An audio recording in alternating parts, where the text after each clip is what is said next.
नमस्कार, मैं Archita Dhiman defence realty group के यूट्यूब चैनल डिफेंस प्रॉपर्टी मंत्रा में आज आपका स्वागत करती हूँ। जैसे कि हर संडे आप लोगों को इंतज़ार रहता है कि आज हमारे सेगमेंट में क्या नया है, तो आज के लिए भी हम आपके लिए ऐसा ही कुछ नया टॉपिक लेके आए हैं। आज का हमारा जो टॉपिक रहेगा वो रहेगा रियल एस्टेट वर्सेस गोल्ड कि किसमें हम अच्छी इन्वेस्टमेंट कर सकते हैं।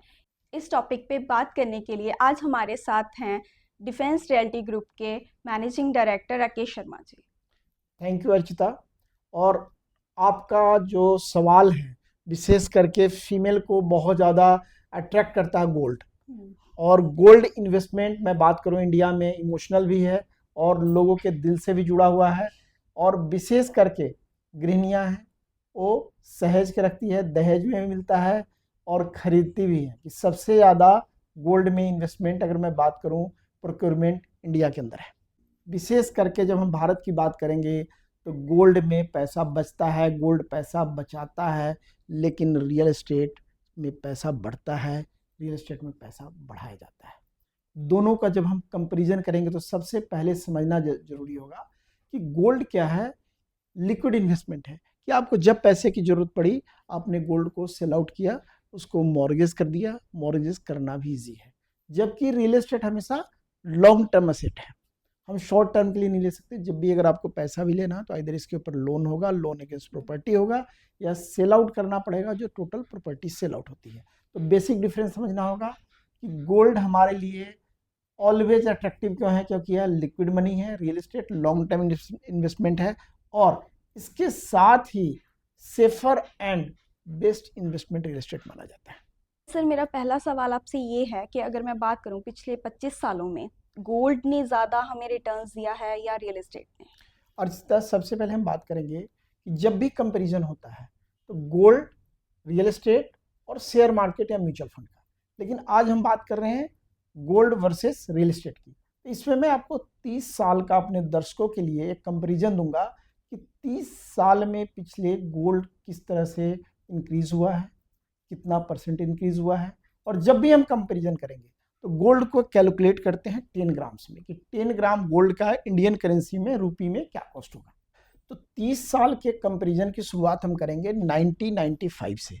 1995 में 10 ग्राम सोने की कीमत 4680 पर 10 ग्राम था, जो 2000 अगले 5 साल में 4400 पर 10 ग्राम था। अर्थात 1995 से 2000 में लगभग आप बात करेंगे 5% सोने की कीमत कम हुई। जिन लोगों ने उस बीच में पैसा लगाया उसके ऊपर उनको रिटर्न माइनस में था। आप ये ग्राफ देख सकते हैं, डेटा देख सकते हैं, समझ सकते हैं। 2000 में जो सोने की कीमत थी 4400 रुपये पर 10 ग्राम था, वो 2005 अगले 5 सालों में 7000 हो गया। उसके ऊपर मैं कैलकुलेट करूंगा तो एवरेज रिटर्न 11 से 12% की है। तो जो हम गोल्ड की लॉन्ग टर्म की हम बात करते हैं तो 10 साल 15 साल की बात करते हैं। शॉर्ट टर्म में कभी ज़्यादा रिटर्न भी हो सकता है, जैसा आपने देखा कि 95 से 2000 के बीच में 5 सालों में इवन गोल्ड का प्राइस कम हुआ था।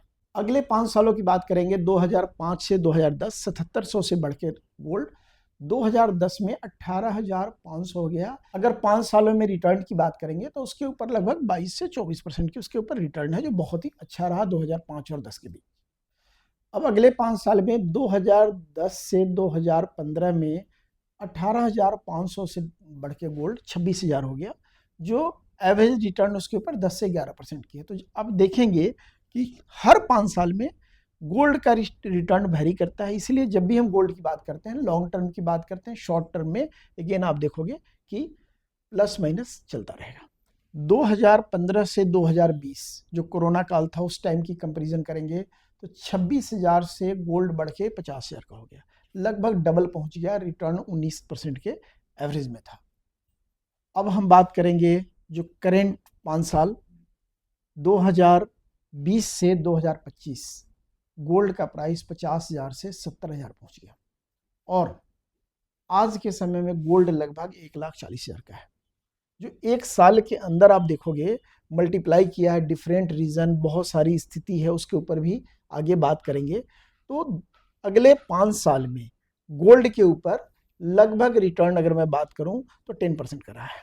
जब गोल्ड वर्सेस रियल एस्टेट की बात करेंगे तो गोल्ड पे हमने 30 सालों में हर 5 साल पे गोल्ड के प्राइस में क्या वेरिएशन आया, कितना फ़ायदा हुआ, उसके ऊपर हमने आज पूरी डिस्कशन की है। और दर्शकों के लिए और विशेष करके जो महिलाएं गोल्ड खरीद के घर में इमोशनली रखना चाहती हैं, तो अगले 5 साल का प्लान करेंगे और उसके ऊपर ध्यान देंगे।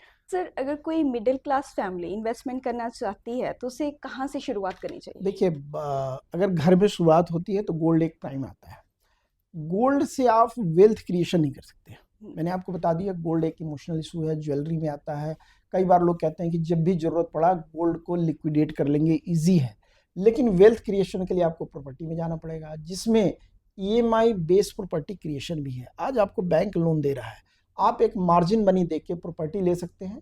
आपने एक फ्लैट ले लिया, कोठी ले लिया, कमर्शियल ले लिया, तो वहाँ से आपको रेंटल पैसा भी आता है और प्राइस अप्रिशिएशन है।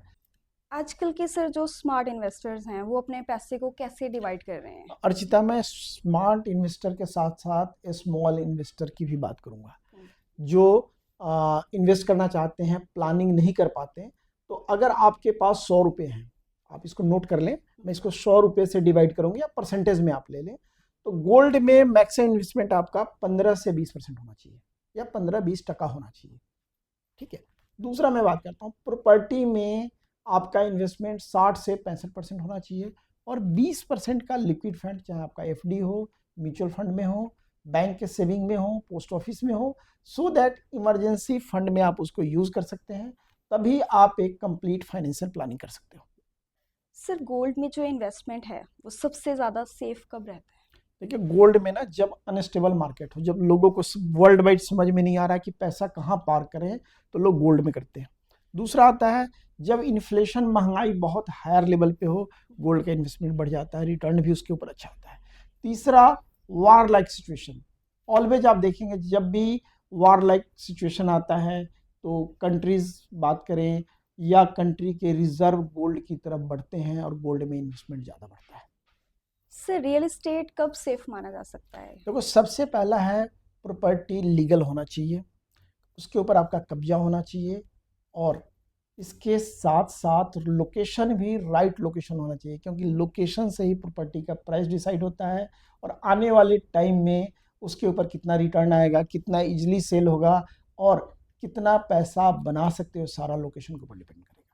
इसके साथ एक शब्द मैं जोड़ना चाहूँगा कि गोल्ड शॉर्ट टर्म प्रोटेक्शन देता है, लेकिन real estate long term protection के साथ साथ एप्रिशिएशन भी देता है। सर, आप लोकेशन की बात कर रहे थे, तो क्या लोकेशन गोल्ड के हाई इन्वेस्टमेंट को भी बीट कर सकती है? अब मैं बात करूंगा अर्चिता, हाई इन्वेस्टमेंट ही नहीं, उसके हायर रिटर्न। आपने देखा होगा कि एक 5 साल के पीरियड में लगभग 21 से 22% का रिटर्न आया था, और इवन लास्ट 1 ईयर के अंदर लगभग गोल्ड प्राइस डबल हो गया है। तो प्रॉपर्टी में भी कई बार होता है साल के अंदर डबल हो जाता है, लेकिन हर बार नहीं होता।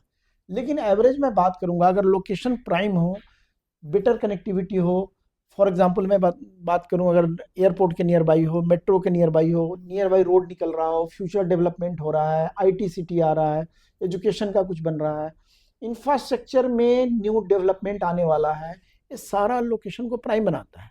मैं एवरेज बात करूं, अच्छा लोकेशन जो आने वाला होता है उसके नियर बाई अगर कोई प्रोडक्ट आता है, प्रॉपर्टी आती है, तो उसकी प्राइस लगभग 30 से 40% भी एक साल के अंदर बढ़ जाता है। यहाँ मैं एक लाइन ऐड करूंगा कि राइट लोकेशन वाली प्रॉपर्टी गोल्ड से भी कई गुना ज़्यादा रिटर्न दे सकती है। सर, अगर आज की मैं बात करूं, जैसे कि अभी वॉर लाइक सिचुएशन है, तो इंडिया में क्या आप प्रेफर करोगे कि रियल एस्टेट में इन्वेस्टमेंट किया जाए या गोल्ड में? अर्चिता, गोल्ड के प्राइसेस पिछले एक साल में, जैसे मैंने बताया था, लगभग 100% बढ़ चुका है। जो गोल्ड प्राइस 70,000 था, लगभग 1,40,000 से 1.5 लाख रुपए पर 10 ग्राम है। अब गोल्ड में अप्रिशिएशन का बहुत ज़्यादा चांस दिख नहीं रहा है। और जब आप देखोगे वार लाइक सिचुएशन से दुबई में लगभग 25 से 30% गोल्ड का प्राइस डाउन हुआ है, ट्रेडर्स ने बेचना शुरू किया हुआ, उनके अंदर भी अफरा तफरी का माहौल आ गया है। और विशेष करके मैं बात करूंगा, जब से दुबई के प्रॉपर्टी में जो लोगों का रुझान हट रहा है, लोगों के डर पैदा हो रहा है, जो एक था दुबई के अंदर कि सेफ सिक्योर है, वो दिख नहीं रहा है। तो थोड़ा समय लगेगा, लेकिन भारत के अंदर विशेष करके टीयर 2-3 सिटी में, टीयर 1 में तो है ही रुझान, एनआरआई का इन्वेस्टमेंट बहुत ज़्यादा आने वाला है, जिसके कारण प्रॉपर्टी एक अच्छे लेवल पे रिटर्न देगा और इसके अंदर इन्वेस्टमेंट करना चाहिए। तो जैसे कि आज आपको पता चला कि बेस्ट इन्वेस्टमेंट क्या रहेगी, हमारे गोल्ड में इन्वेस्टमेंट करना चाहिए या रियल एस्टेट में, तो इसमें भी दोनों में डिफरेंशिएट रहेगा। दोनों ही चीज़ें ज़रूरी हैं, लेकिन दोनों में स्ट्रैटेजीज़ की ज़रूरत है और उन स्ट्रैटेजीज़ के लिए आपको उस पे वर्क करना पड़ेगा। अगर आपका भी इंटरेस्ट है कि आप रियल एस्टेट में इन्वेस्टमेंट करना चाहते हैं, तो आप हमारे डिफेंस रियल्टी की टीम से मिल सकते हैं, हमारे ऑफिस विजिट कर सकते हैं। हम आपके क्वेश्चंस को भी सुनेंगे, आपको स्ट्रैटेजी भी बताएंगे कि कहाँ पे इन्वेस्टमेंट करनी चाहिए और आपको इन फ्यूचर में इसकी क्या अप्रिशिएशन मिलेगी।